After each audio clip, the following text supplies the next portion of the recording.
सभी को Indian education में स्वागत है। आप लोगों को पढ़ाने के लिए लाई हूँ आपदा प्रबंधन के बारे में। तो देखिए, आप सभी वीडियो अच्छा लगे तो वीडियो को लाइक और सब्सक्राइब जरूर कीजिए।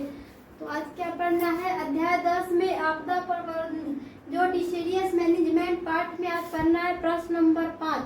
तो प्रश्न नंबर 5 में क्या है कि टिप्पणी लिखे आपदा। पहला नंबर ए में क्या है कि आपदा डिजास्टर, बी नंबर क्या है तो बाढ़ फ्लूड, सी नंबर क्या है तो भूकंप से संबंधित नियम और rule relating earthquake, D number क्या है तो आपदा प्रबंधन डिजास्टर मैनेजमेंट, और ई नंबर क्या है तो आपदा योजना डिजास्टर प्लानिंग।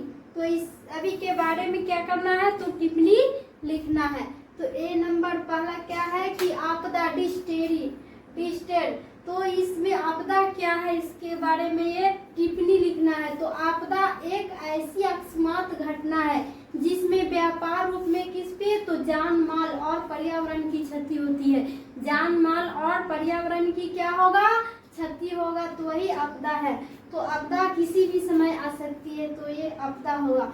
तो कई बार इस क्षति का आकलन करना असंभव होता है, और इस क्षति का आकलन करना क्या होगा कि असंभव है या कभी भी किसी समय अचानक आती है क्या तो आपदा। तो और यह क्षति भौगोलिक स्थिति, मौसम और जमीन के ऊपर भी निर्भर करती है। यह कब निर्भर करेगा तो मौसम और जमीन पर ही ऊपर निर्भर करती है, मौसम पर और जमीन पर निर्भर करती है। और आपदा से प्रभावित क्षेत्र के लोगों को मानसिक, आर्थिक, सामाजिक और राजनीतिक एवं सांस्कृतिक स्थिति पर प्रतिकूल असर देखने को मिलता है। तो यही आपदा पर टिप्पणी। बी नंबर क्या है कि बाढ़ फ्लूड पर टिप्पणी लिखना है। तो बाढ़ क्या है कि अपने भौगोलिक स्थिति के कारण बिहार देश की सबसे अधिक बाढ़ प्रभावित राज्यों में से क्या है तो एक बाढ़ भी प्रभावित राज्यों में से एक है। तो राज्य के कुल भौगोलिक क्षेत्र लगभग 94 लाख हेक्टेयर, लगभग कितने तो 94 लाख हेक्टेयर में से 68.80 लाख हेक्टेयर क्षेत्र बाढ़ प्रवण है, और इतना क्या है तो बाढ़ प्रवण क्षेत्र है। और उत्तर बिहार की बाढ़ के प्रमुख कारण हिमालय से निकलने वाली, उत्तर बिहार की बाढ़ किसके कारण निकलने वाली तो हिमालय से निकलने वाली नदियां, जैसे क्या होगा तो कोसी, गंडक या बागमती, कामला या बलान या अघवास नदी समूह तथा महानंदा है। ये सभी क्या है तो नदियां है जो उत्तर बिहार से निकलने वाली नदियां। इन नदियों का जल ग्रहण का 61%, और इस नदियों का जल ग्रहण कितना होगा तो 61%। जो क्षेत्र नेपाल तथा तिब्बत में पड़ेगा, और ये क्षेत्र कहाँ पर पड़ता है तो नेपाल या तिब्बत क्षेत्र में। जो हिमालय पर्वत या श्रृंखला की तीखी ढाल पर, जो हिमालय पर्वत की कौन तो तीखी श्रृंखला की तीखी ढाल पर जो प्रभावित होती हुई ये नदियां अपने जल प्रभाव के साथ बड़ी मात्रा में गाद लाती है। और ये नदियां क्या करती है तो बड़ी मात्रा में क्या लाएगी तो गाद लाती है।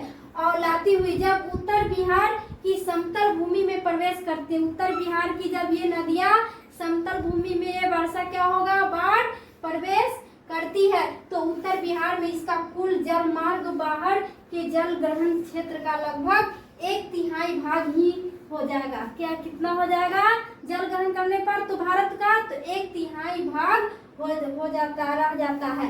और साथ ही समतल भूमि में आने के कारण नदियों के वेग में कमी हो जाती है। और क्या होगा कि समतल भूमि में ये क्या होगा बाढ़ आने पर ये नदियां का वेग क्या हो जाती है तो कम होती जाती है, और जिसके कारण इसके तल में गाद का जमाव बढ़ जाएगा, और इसके कारण क्या हो जाएगा जल में गाद बढ़ जाएगा। नदियों के तल में गाद के निरंतर जमाव के कारण, नदियों की तल में क्या होती है कि गाद के निरंतर जमाव के कारण नदियों का जल स्तर प्रति वर्ष क्रमशः ऊपर उठता जाता है। और प्रति वर्ष जो बारिश होगा तो वह क्या होती है कि जल के स्तर उठ जाती है नदी में, जिससे नदियों का तटों का अतिक्रमण एवं कटाव, भूमि का जल प्लावन और नदियों की धारा में लगातार परिवर्तन और सबका मिला जुला रूप में भीषण बाढ़ विविधीकरण के रूप में क्या होगा तो ये परिलक्षित हो जाती है। तो इसी में क्या है कि भूकंप से संबंधित नियम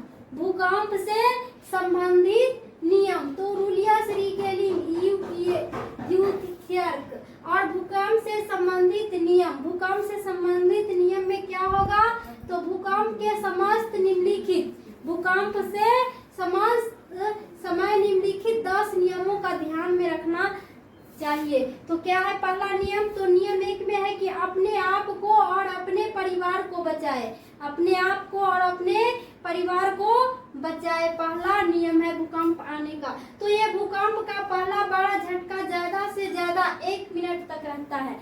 भूकंप आने पर झटका कितने? तो 1 मिनट का ही रहता है। इसी समय अपने को टेबल, चौकी, पलंग, डेस्क आदि के नीचे क्या होगा? तो वो घुस कर ऊपर से गिरने वाले चीजों से अपने सिर को बचाए। तो ये क्या है कि पलंग, कुर्सी, टेबल ये सब रहेगा तो उसमें नीचे की ओर बैठ जाने पर वह क्या होगा कि माथा का चोट नहीं लगेगा। तो नियम दूसरा क्या है कि खाना पकाने का गैस तथा बिजली से चलने वाली उपकरण आदि बंद कर दे। जो खाना पकाने के गैस और बिजली होगा तो चलने के लिए उपकरण को क्या करने चाहिए? तो बंद कर देना चाहिए भूकंप आने के समय और घर से निकल जाना चाहिए। तो भूकंप के हल्के झटके के समय भी गैस को बंद करना नहीं भूले। हल्के भी क्या है झटके भूकंप का, तो गैस को बंद करना नहीं भूलना चाहिए। बंद तो आपका यह कदम आगे से होने वाली भारी तबाही को रोकने में सहायक सिद्ध होगा और क्या होगा कि भारी तबाही से यह सिद्ध हो जाएगी। तो नियम 3 में क्या है कि भाग कर मकान से बाहर निकलने से बचे। तीसरा नियम क्या है कि भाग कर मकान से बाहर निकलने से बचे। तो भूकंप के समय भाग कर मकान से बाहर निकलना क्या है? तो खतरनाक साबित हो सकता है। भूकंप समय मकान से बाहर निकलना क्या होगा? तो ये खतरनाक साबित होगा कि इसलिए सावधानी पूर्वक अपने आसपास की स्थिति का जायजा ले और शांति पूर्वक क्या करे? तो बाहर निकलने की पहल करे और बाहर निकलने की क्या करे? तो पहल करे शांति पूर्वक। और नियम 4 में क्या है कि सुरक्षित निकासी हेतु दरवाजा खोले, सुरक्षित से ही दरवाजा खोले और खास कर कंक्रीट के मकान में जोरदार भूकंप से दरवाजे विकृत या टूट जाते हैं। जो कंक्रीट के मकान होते हैं उसमें क्या होता है कि भूकंप होने के समय दरवाजे का विकृत क्या होगा? तो टूट सकते हैं और टूट सकते हैं, इसीलिए तुरंत दरवाजा खोलकर सुरक्षित निकलने का प्रयास करें। तो अब क्या है कि नियम 5, जब घर के बाहर हो अपना सिर बचाए। जब घर के बाहर हो तो क्या करना चाहिए भूकंप आने के समय? तो अपना सिर को बचाना चाहिए और खतरनाक चीजों से दूर रहे और जो खतरनाक चीज होगा उससे दूर रहना चाहिए। जब आपको भूकंप का अनुभव हो आप स्वयं को ऊपर से गिरने वाली चीजों जैसे खिड़कियों के शीशे, विज्ञापन पट्टिका आदि से क्या करना चाहिए? तो बचना चाहिए। को छोड़ पास के खुले स्थान में चले जाए और ऐसे में क्या करना चाहिए? तो मकान को छोड़कर खुले स्थान, जहाँ खुले स्थान होगा वहाँ पर चले जाए। नियम 6 में क्या है कि अगर आप किसी बड़े विपणन या प्रतिष्ठान, छवि गृह या किसी ऐसे ही किसी स्थान पर हो तो वहाँ के कर्मचारियों का निर्देश का पालन करें। वहाँ के क्या करना चाहिए? तो कर्मचारी का निर्देश का पालन करें। तो ऐसी जगह वहाँ काफी संख्या में लोग उपस्थित हो, ऐसी जगह में क्या है कि काफी लोग उपस्थित हो तो भगदड़ मच सकती है और भगदड़ भी क्या होगा? तो मच सकती है, इसीलिए उसके प्रभाव में ना आए और इसलिए क्या करें? तो उसके प्रभाव में ना आए और अपने सिर को बचाने का प्रयास करें। भगदड़ मचे उस समय किसी को प्रभाव में नहीं जाना चाहिए और अपने सिर को क्या करना चाहिए? तो बचाना चाहिए। नियम 7 में क्या है कि अपने वाहन को सड़क के बाईं ओर लगाए और नियम 7 में क्या है कि जो वाहन है, गाड़ी है तो उसको क्या करें? तो बाईं ओर सड़क के लगाए और प्रतिबंधित क्षेत्रों में वाहन चलाना वर्जित है। प्रतिबंधन क्षेत्रों में क्या करना चाहिए? तो वाहन को चलाना वर्जित है। तो घबराहट वाहन को चलाना दुविधा उत्पन्न करती है। घबराहट बस में जब गाड़ी चलाएगी तो क्या होगा? तो ये दुविधा उत्पन्न करती है। तो इसीलिए कार रेडियो प्रसारण को सुने और तदनुसार उचित कार्रवाई करें। और नियम 8 में क्या है कि टूट कर गिरने वाली टुकड़ों, मलबों और बिजली के तारों तथा पेड़ों आदि पर नजर रखें। ये बिजली और टूटकर गिरने वाली टुकड़ों या सभी पर क्या करें? तो नजर रखना चाहिए। किस समय? तो भूकंप होने के समय। किसी भी क्षेत्र में जहाँ ऊंचे स्थान से टूटकर गिरने वाली पत्थरों या भूस्खलन, पेड़ों को गिरने पर क्या होगा? तो खतरा हो वहां न जाए बल्कि तुरंत किसी खाली सुरक्षित स्थान पर ही शरण लेना चाहिए, जहाँ खाली होगा वहां पर। तो नियम 9 में क्या है कि कार के बजाय पैदल ही जगह की परित्याग करे एवं केवल आवश्यकता की चीजों को ही साथ ले जाए। आवश्यकता की जो चीज है उसको साथ में ले जाना चाहिए। वाहन चलाने से यातायात बाधित हो सकता है। वाहन जब चलाएंगे तो क्या होगा, तो यातायात बाधित हो सकता है और अग्निशामक द्वारा बचाव एवं राहत कार्यों में व्यवधान उत्पन्न हो सकती है। तो इसीलिए वाहन की बजाय पैदल ही जाए। वाहन की बजाय क्या करे, तो पैदल ही जाना चाहिए। जगह खाली करते समय सिर्फ आवश्यक वस्तु को ही साथ ले। जो जगह खाली हो उस समय क्या करना चाहिए, जो आवश्यक वस्तु है उसको ही ले। नियम 10 में क्या है, तो किसी गलत अफवाह पर ध्यान न दे। किसी जो गलत अफवाह है वहाँ पर ध्यान न दे और सही सूचना प्राप्त करके उसके अनुसार कार्रवाई करे। और उसके अनुसार क्या करे, तो सही कार्रवाई करे। आपदा के समय भ्रामक सूचना या अफवाह से बचे। भ्रामक सूचना और अफवाह से बचे आपदा के समय। और संचार प्रणाली तथा आकाशवाणी, दूरदर्शन और नगर पालिका और अग्निशामक सेवा तथा पुलिस से सही सूचना प्राप्त करें। और क्या है, तो ये डी में आपदा प्रबंध।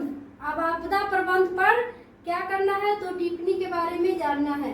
तो ये टिप्पणी देना है। तो आपदाएं आती है, आपदा क्या होती है, तो आती है। तो क्या करेगी आपदा आएगी, तो विनाश करती है, बहुत सी क्षति पहुंचाती है और कि जिसकी भरपाई करना क्या हो जाती है, तो कठिन हो जाती है। प्रबंध करते समय, आपदा प्रबंध करते समय हम लोगों को क्या होती है कि बहुत सारे कार्य करने पड़ते हैं जो कि निम्नलिखित है। जो क्या है कि निम्नलिखित है आपदा समय कार्य जो क्या होगा, तो वो कार्य करने पड़ते हैं। तो ये निम्नलिखित है जो आपदा के दौरान के कार्य।